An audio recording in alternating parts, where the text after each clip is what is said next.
మా latest videos కోసం మా ఈ తెలుగు న్యూస్ ఛానల్ సబ్స్క్రైబ్ చేసి గంట సింబల్ యాక్టివేట్ చేసుకోండి. రేపే పరమ పవిత్రమైన కార్తీక సోమవారం, పరమశివుడికి ప్రీతికరమైన కార్తీక సోమవారం.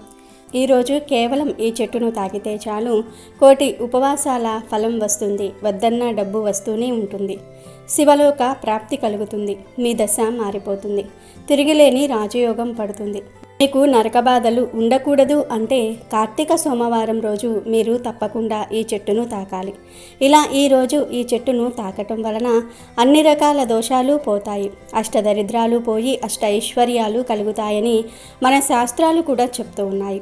కార్తీక సోమవారం రోజు ఈ చెట్టును తాకటం వలన కష్టాలు పోతాయి, మీ కోరికలన్నీ కూడా నెరవేరుతాయి. కార్తీక సోమవారం రోజు ఈ చెట్టుకు అద్భుత శక్తులు వస్తాయి కనుక ఈరోజు ఈ చెట్టును తాకితే అందులోని శక్తులు మన ఒంట్లోనికి వస్తాయి. మరి ఇంతకీ కార్తీక సోమవారం రోజున ఏ చెట్టును తాకాలి అనే విషయాన్ని ఇప్పుడు మనం ఈ వీడియోలో వివరంగా తెలుసుకుందాము. ఫ్రెండ్స్, అంతకన్నా ముందు ఈ వీడియోకి ఒక లైక్ కొట్టండి. అలాగే మా ఛానల్ని కూడా సబ్స్క్రైబ్ చేసుకొని మాకు సపోర్ట్ చేయండి. తెలుగు పంచాంగం ప్రకారం తెలుగు నెలల్లో ప్రతి ఒక్క నెలకు ఏదో ఒక ప్రత్యేకత ఉంటుంది. అయితే అన్నిటికంటే కార్తీక మాసానికి ఎంతో ప్రాధాన్యత ఉంది. కార్తీక మాసంలో వచ్చే సోమవారాలకు మరింత ప్రాధాన్యత ఉంది. కార్తీక సోమవారం నాడు పరమేశ్వరుడికి ప్రత్యేక పూజలు చేసి ఉపవాస వ్రతం ఆచరించి దాన ధర్మాలు చేస్తే సకల పాపాల నుండి విముక్తి పొందవచ్చునని శాస్త్రాలు చెప్తూ ఉన్నాయి. కార్తీక సోమవారం అంటే శుభానికి సంకేతం. ఈ పవిత్రమైన రోజున సుమంగళి స్త్రీలు భక్తి శ్రద్ధలతో భోలా శంకరుణ్ణి పూజిస్తే దీర్ఘ సుమంగళి భాగ్యం లభిస్తుందని నమ్ముతూ ఉంటారు. అంతేకాదు సోమవారం రోజున సూర్యోదయానికి ముందే నిద్రలేచి ప్రవహించే నదిలో స్నానం చేసి హరహర శంభో హరహర మహదేవ అంటూ ఈశ్వరుణ్ణి స్మరించుకుంటే కష్టాలన్నీ కూడా తొలగిపోయి అష్టైశ్వర్యాలు లభిస్తాయి. కార్తీక మాసంలోని సోమవారం పూట ఉపవాసం ఉండి పరమేశ్వరుని భక్తి శ్రద్ధలతో పూజించాలి. ఇలా చేయటం వల్ల కైలాసవాస దర్శనం భాగ్యం కలుగుతుందని శాస్త్రాలలో వివరించబడింది. దీన్నే కార్తీక నక్తాలు అని కూడా అంటారు. సాధారణంగానే సోమవారం అంటే ఈశ్వరుడికి ప్రీతికరమైనది. అందులోనూ కార్తీక సోమవారాలంటే శివుడికి మరింత ఇష్టం. సోమ అనే పదంలో సోమ అంటే సా ప్లస్ ఉమ అనే అర్థం వస్తుంది. అంటే ఉమతో కలిసి ఉన్న పరమేశ్వరుడిగా చెప్తూ ఉంటారు. ఈ కారణంగా సోమవారం రోజున శివుడికి ప్రత్యేక పూజలు చేయటం వల్ల విశేష ఫలితాలు వస్తాయని చాలామంది నమ్ముతూ ఉంటారు. కార్తీక సోమవారం వ్రతం చేయాలనుకునేవారు సోమవారం రోజు ఉదయాన్నే లేచి శుచిగా స్నానం చేసుకుని ఇంట్లో మరియు తులసి కోట దగ్గర దీపాలను పెట్టుకొని పరమేశ్వరుణ్ణి పూజించాలి. పత్రాలతో పూజ చేస్తే చాలా మంచిది. శివుడికి మీ ఇంట్లో స్వయంగా వండిన పాయసాన్ని నైవేద్యంగా సమర్పించాలి. దీన్ని మీరు తీసుకొని ఇతరులకు ప్రసాదంగా ఇవ్వాలి. ఈరోజు ఉపవాసం ఉండాలి. శివనామస్మరణ చేసుకుంటూ ఆ రోజును గడపాలి. తర్వాత ఆ రోజు సాయంత్రం ఏదైనా పరమేశ్వరుని ఆలయానికి వెళ్ళి కార్తీక దీపం వెలిగించటం వల్ల సకల దోషాల నుంచి విముక్తి లభిస్తుంది. సోమవారం సాయంత్రం 6 గంటల ప్రాంతంలో సుప్రసిద్ధ ఆలయాలు లేదా సమీపంలోని ఆలయాలకు చేరుకుని పంచముఖ గల దివ్యలతో దీపాలను వెలిగించడం ద్వారా శుభ ఫలితాలు చేకూరుతాయని పురోహితులు చెప్తూ ఉన్నారు. ఆలయానికి వెళ్ళలేని వారు కార్తీక సోమవారం రోజున సాయంత్రం సంధ్యావేళల్లో ఇంట్లో పరమేశ్వరుని ఎదుట దీపారాధన చేసుకోవాలి. ఇలా చేయటం వల్ల ఇంట్లో డబ్బు, ఆహారం కొరత అనేదే రాకుండా నిత్యం సుఖశాంతులు సిద్ధిస్తాయి. కార్తీక సోమవారం గురించి కార్తీక పురాణంలో ఎంతో చక్కగా వివరించారు. ఒకసారి జనక మహారాజు వశిష్ఠ మహామునిని కార్తీక మాసం గురించి వివరించమని అడుగుగా అందులో భాగంగా కార్తీక సోమవారం పవిత్రత గురించి వశిష్ఠుల వారు జనక మహారాజుకు ఇలా చెప్తాడు. జనక మహారాజా, కార్తీక మాసంలో సోమవారం వ్రతాన్ని భక్తి శ్రద్ధలతో ఆచరించేవారు శివానుగ్రహం పొంది చివరికి కైలాసాన్ని చేరుకుంటారు. కార్తీక మాసంలో వచ్చే ఏ సోమవారం రోజైనా సరే స్నాన జపాదులను ఆచరించిన వారు 1000 అశ్వమేధ యాగాలను చేసిన ఫలితాలను పొందుతారు. కార్తీక సోమవారం రోజు ఈ 6 పద్ధతుల్లో ఒక పద్ధతిలో కార్తీక సోమవార వ్రతాన్ని ఆచరించిన వారి జన్మ ధన్యమవుతుందని వివరించారు.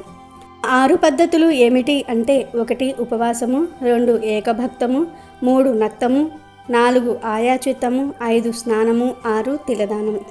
మొదటిగా ఉపవాసము అంటే ఈరోజు శక్తిగల వారు పగలంతా అభోజనముతో గడిపి అంటే ఏమీ తినకుండా గడిపి సాయంకాల సమయంలో శివాభిషేకం చేసే నక్షత్ర దర్శనం అనంతరం తులసి తీర్థాన్ని మాత్రమే సేవించాలని పేర్కొన్నారు. ఉపవాసం అంటారు. ఇది సాధ్యం కాని వారు రెండవ పద్ధతి ఏకభుక్తము. ఏకభుక్తము అంటే ఉదయం స్నాన దాన జపాలను యథావిధిగా చేసుకుని మధ్యాహ్నమున భోజనము చేసి రాత్రి భోజనానికి బదులు తులసి తీర్థం మాత్రమే తీసుకోవాలి. దీనినే ఏకభుక్తము అంటారు. ఇది కూడా సాధ్యం కాని వారు మూడవ పద్ధతి నక్తము పాటించాలి. అంటే ఈ పద్ధతిలో పగలంతా కూడా ఉపవాసం ఉండి రాత్రి నక్షత్ర దర్శనం తర్వాత భోజనం కానీ ఉపాహారములు కానీ స్వీకరించాలి. దీనినే నక్తము అంటారు. ఈ ఉపవాస పద్ధతి ఆ మహాశివుడికి అత్యంత ప్రీతికరమైనది. ఇక ఇది కూడా సాధ్యం కాని వారు నాలుగవది అయిన ఆయాచిత్తమును పాటించాలి. ఆయాచిత్తము అంటే భోజనానికి తాము ప్రయత్నించకుండా ఎవరైనా వారికి వారుగా పిలిచి పెడితే మాత్రమే భోజనం చేయడాన్ని ఆయాచిత్తము అంటారు. ఇది కూడా సాధ్యం కాని వారు ఐదవ పద్ధతి అయిన స్నానం ఆచరించాలి.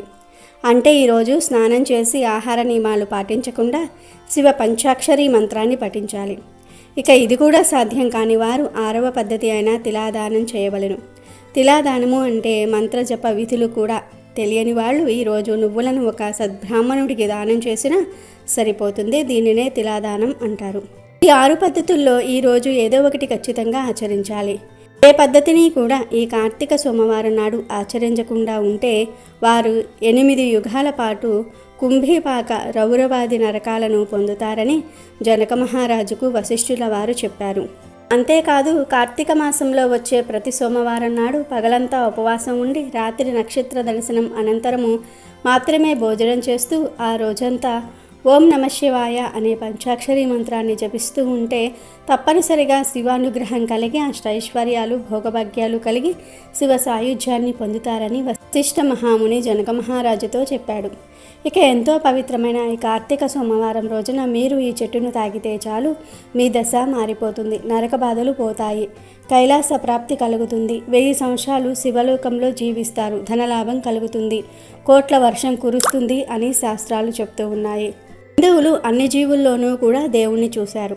అందువల్లనే ఆవులు వంటివి పూజనీయ జంతువులయ్యాయి. అలాగే కొన్ని పర్వతాలు పుణ్యస్థలాలయ్యాయి, కొన్ని నదులు పుణ్య నదులయ్యాయి. వాటికి ఆ పవిత్రత ఏ విధంగా వచ్చిందో వివరించే కథలు కూడా ఉన్నాయి. అలాగే చెట్లల్లో కూడా దేవుణ్ణి చూశారు.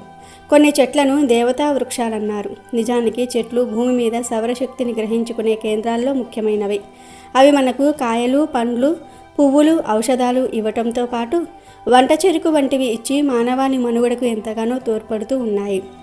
అయితే చెట్లకు కూడా మనుషుల మాదిరి ఆనందము, బాధ వంటివి ఉంటాయని మనువు పేర్కొన్నారు. ఈ విషయం ఆధునిక విజ్ఞాన శాస్త్రరీత్యా కూడా నిరూపితమైంది. భారతీయ ఋషులు సైతం కొన్ని వృక్షాలను పవిత్రమైనవిగా పేర్కొన్నారు. ప్రత్యేకించి కార్తీక సోమవారం నాడు మారేడు చెట్టును తాకితే చాలు శివ అనుగ్రహం కలుగుతుంది, కష్టాలన్నీ కూడా పోతాయి, మీ జీవితం అద్భుతంగా మారుతుంది. ఎందుకంటే కార్తీక సోమవారం నాడు మారేడు చెట్టుకు విపరీత శక్తులు వస్తాయి.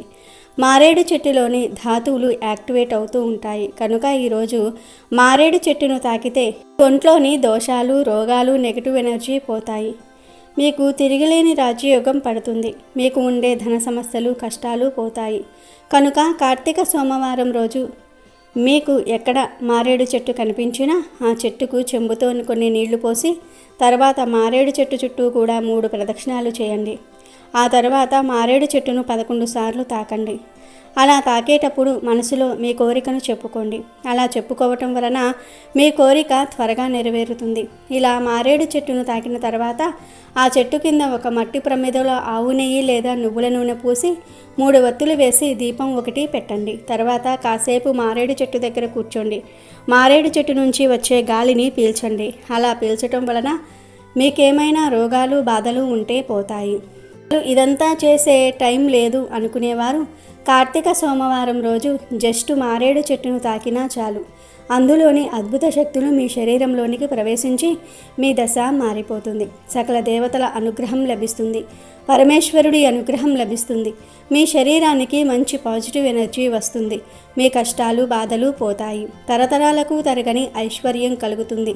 అంతేకాదు ఇలా కార్తీక సోమవారం నాడు మారేడు చెట్టును తాకటం వలన చెట్టు మనల్ని నరకం నుండి తప్పిస్తుంది. కనుక మరణించాక నరక బాధలు ఉండకూడదు అనుకుంటే తప్పనిసరిగా కార్తీక సోమవారం రోజు మారేడు చెట్టును తాకాలి. మారేడు చెట్టు మహిమను గురించి శివపురాణం వివరిస్తుంది. సృష్టిలో మారేడు చెట్టుకు ఒక గొప్పతనం ఉంది. అది ఏమిటి అంటే పువ్వు పుయ్యకుండా కాయ కాస్తుంది. మారేడు దళము 3గా ఉంటుంది. అందుకే త్రిదళం, త్రిగుణాకారం, త్రినేత్రం చ త్రియాయుధం, త్రిజన్మ పాప సంహారం, ఏకబిల్వం శివార్పణం అని తలుస్తూ ఉంటాము. మారేడు చెట్టుకు ప్రదక్షిణం చేస్తే 33 కోట్ల మంది దేవతలకు ప్రదక్షిణం చేసినట్లే. ఇంట్లో మారేడు చెట్టు ఉంటే ఆ మారేడు చెట్టు కింద కూర్చొని ఎవరైనా సరే జపం చేసినా పూజ చేసినా అపారమైనటువంటి సిద్ధి కలుగుతుంది. మారేడు చెట్టు ఆకు కూడా చాలా విశేషమైనది, శివుడికి చాలా ఇష్టమైనది. మారేడు చెట్టు శివ స్వరూపమైనదిగా చెప్పబడుతోంది. మారేడు దళాలు బ్రహ్మ, విష్ణు, పరమేశ్వరులకు ప్రీతికులుగా చెప్పబడుతూ ఉన్నాయి.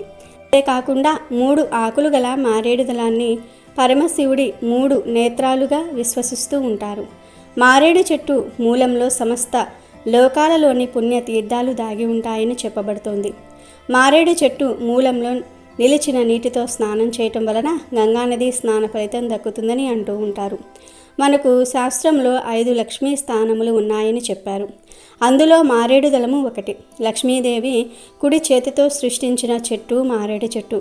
అందుకే ఆ చెట్టును పండిన కాయను శ్రీఫలం అని పిలుస్తూ ఉంటారు. మారేడు దళం చాలా పవిత్రమైనది. మారేడు చెట్టు అమోఘమైనది గనుక కార్తీక సోమవారం నాడు మీరు కూడా ఈ విధంగా మారేడు చెట్టును తాకండి. సకల ఐశ్వర్యాలను పొంది ఆనందంగా జీవించండి. కార్తీక మాసం నెల రోజులు దీక్షలో ఉండవచ్చు. అలా ఉండలేని వారు కనీసం కార్తీక సోమవారాలైన కొన్ని నియమాలు పాటించాలని ధర్మశాస్త్రం చెప్తుంది. సోమవారానికి అధిపతి చంద్రుడు. చంద్రుడు మనఃకారకుడు.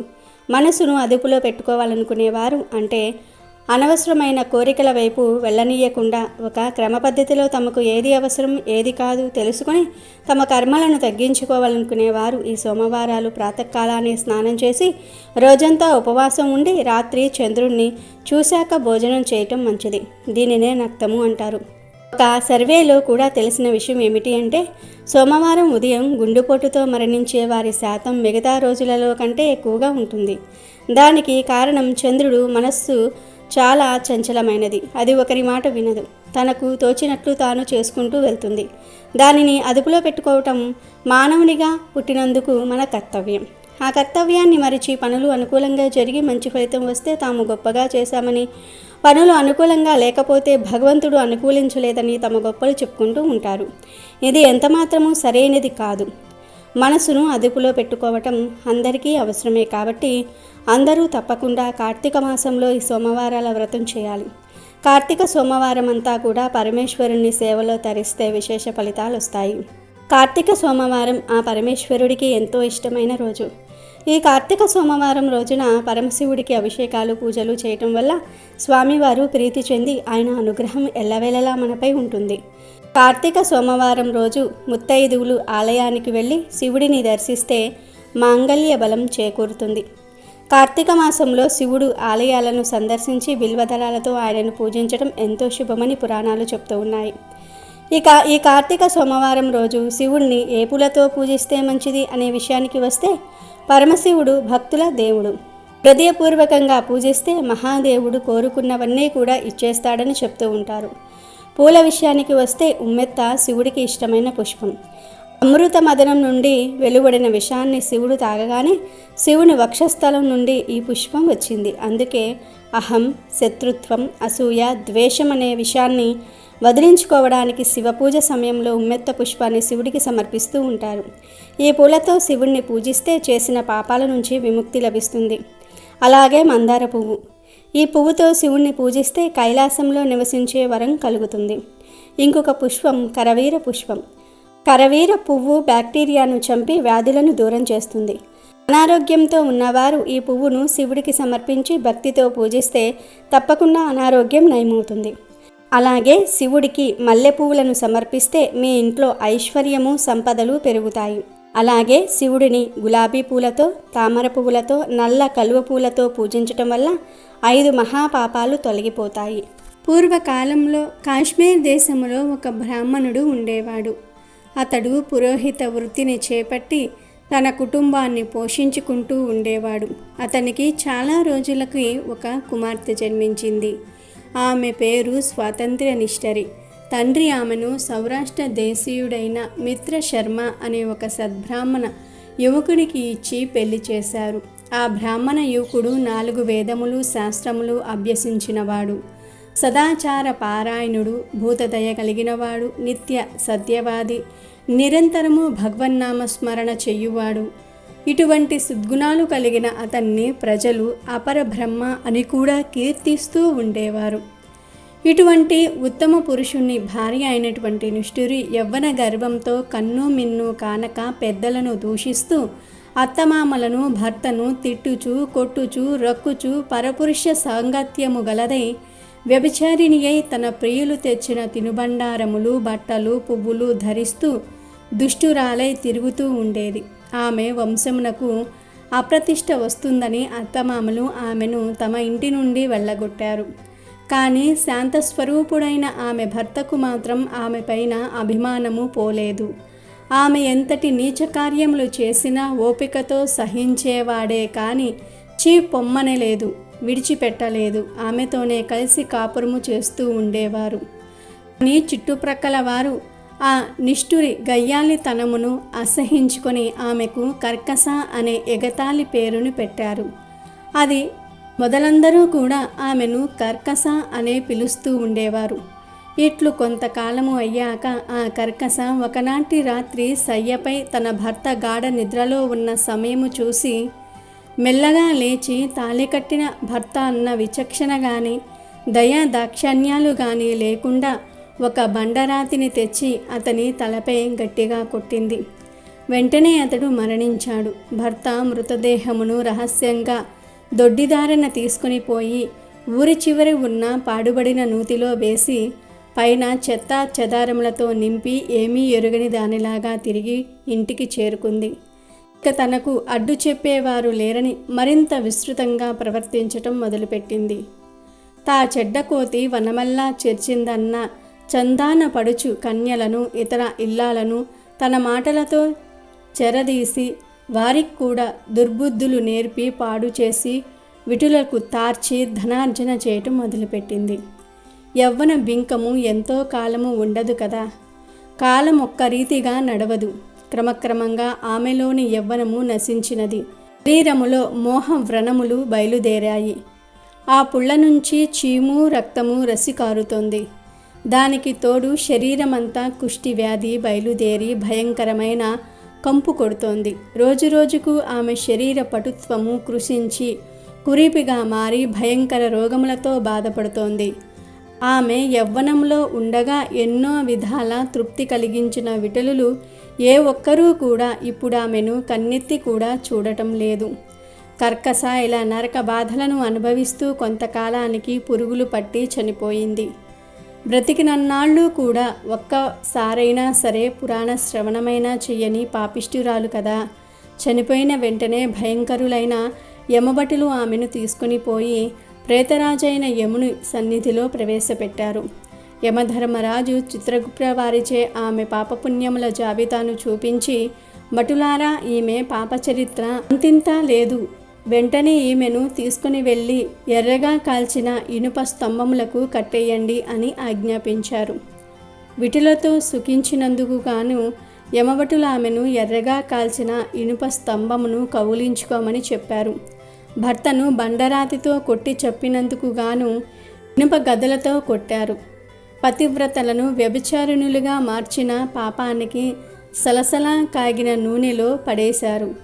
తల్లిదండ్రులకు అత్తమామలకు అపకీర్తి తెచ్చినందుకు సీసము కరిగించి నోటిలోనూ చెవులలోనూ పోసి ఇనుప కడ్డీలు కాల్చి వాతలు పెట్టారు.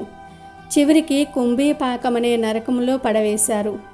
అందులో ఉండే ఇనుప ముక్కలు గల కాకులు, విషసర్పాలు, తేళ్లు, జెరులు ఆమెను కుట్టాయి.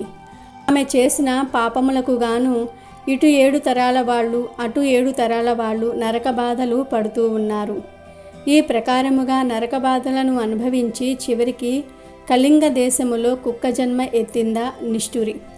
ఆకలి బాధ పడలేక ఇల్లిల్లు తిరుగుతూ ఉంటే ఆ కుక్కను కర్రలతో కొట్టేవారు కొందరైతే తిట్టేవారు, ఈసడించుకునేవారు ఇంకొందరు. ఇదిలా ఉండగా ఒకరోజు ఒక సదాచార పారాయణుడైన ఒక బ్రాహ్మణుడు కార్తీక సోమవార వ్రతమాచరించి ఉపవాసం ఉండి సాయంత్రము నక్షత్ర దర్శనము చేసి బలి అన్నము అరుగుపైన పెట్టి కాళ్ళు చేతులు కడుక్కోవడానికి లోపలికి వెళ్ళాడు. ఆ సమయంలో కుక్కగా ఉన్న నిష్ఠురి వచ్చి ఆ బలి అన్నమును తిన్నది. వ్రత నిష్ఠాగరిష్ఠుడైన ఆ బ్రాహ్మణుని పూజా విధానము తర్వాత జరిపించిన బలి అన్నం అవ్వటం చేత ఆ రోజు కార్తీక మాస సోమవారం అవ్వటం వల్ల ఆ కుక్క ఆ రోజంతా ఆహారం దొరక్క ఉపవాసంతో ఉండటం వల్ల శివపూజ పవిత్ర స్థానమైన ఆ ఇంట దొరికిన ప్రసాదము తినుట వల్ల ఆ శునకమునకు జన్మాంతర జ్ఞానం కలిగింది. వెంటనే ఆ శునకము విప్రోక్తమా నన్ను కాపాడు అని మొరపెట్టుకుంది. ఆ మాటలు బ్రాహ్మణుడు విని బయటకు వచ్చి చూశాడు. అక్కడ కుక్క తప్ప మరెవ్వరూ అతనికి కనిపించలేదు. దాంతో లోపలికి వెళ్ళబోతూ ఉండగా మళ్ళీ రక్షించుము రక్షించుము అని కేకలు వినిపించాయి. దాంతో ఆ విప్రుడు బయటకు వచ్చి ఆ మాటలు ఆ శునకము మాట్లాడుతుందని గ్రహించి ఎవరు నీవు, నీ వృత్తాంతమేమిటి అని అడిగాడు. అప్పుడు ఆ కుక్క మహానుభావ, ఈ పుట్టుకకు వెనుక 15 జన్మలలో నేను వరుసగా విప్ర కులాంగనని వ్యభిచారిణినై అగ్నిసాక్షిగా పెళ్లాడిన భర్తను చంపి వృద్ధాప్యములో కుష్ఠిరాలినై తనువు చాలించాను. ఆ తరువాత యమదూతల వల్ల మహానరకం అనుభవించి నా పూర్వీకుల పుణ్యము వల్ల ఈ జన్మలో కుక్కగా పుట్టాను. ఈరోజు మీరు కార్తీక సోమవార వ్రతము చేసి ఇక్కడ ఉంచిన బలి అన్నమును తినటం వల్ల నాకు ఈ జ్ఞానోదయము కలిగినది. కాబట్టి ఓ విప్రోత్తమ, నాకు మహోపకారంగా మీరు చేసిన ఒక్క కార్తీక సోమవార వ్రత ఫలాన్నిచ్చి నాకు మోక్షము కలిగించమని ప్రార్థిస్తూ ఉన్నాను అని వేడుకుంది. కార్తీక సోమవార వ్రతములో చాలా మహత్యమున్నదని గ్రహించి ఆ బ్రాహ్మణుడు ఒక్క సోమవారం నాటి ఫలమును ఆమెకు ధారపోశాడు. దాంతో వెంటనే ఒక పుష్పక విమానము అక్కడికి వచ్చింది.